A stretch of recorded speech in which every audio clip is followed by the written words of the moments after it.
Balik tayo sa mga balita. Bagsak na trust rating ng Aquino Administration sa survey ng Philippine Trust Index ng Ion Group. Pinagdududahan ng Malacanang. Detalye mula kay Eagle News reporter Vic Saminta.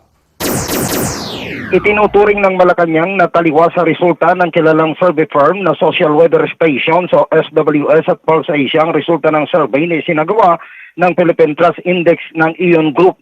Sinabi ng Presidential Communications Secretary Sunny Coloma na iginagalang ng Malacanang ang resulta ng Philippine Trust Index Ion Group Survey na nagsasabing bumagsak sa 15% ang trust rating ng Aquino Administration mula sa dating 26%. Ayon kay Coloma, ang resulta ng mga survey ginagamit ng palasyo na batayan para lalo pang pagbutihin ang paglilingkod sa publiko na itinuturing ng administrasyon ng mga boss.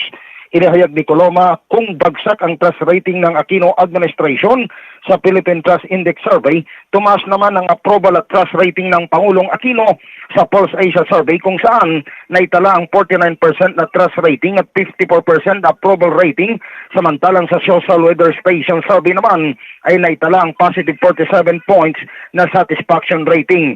Niliwanag ni Coloma na sa nalalabing panahon ng panunungkulan ni Pangulong Aquino sa pwesto ay patuloy ang pagpapatupad ng mga reforma sa pamahalaan sa pagbibigay daan sa pagbabago at pag-unlad ng kabuhayan ng bansa. Vic Saminta, Eagle News, I am one with 25.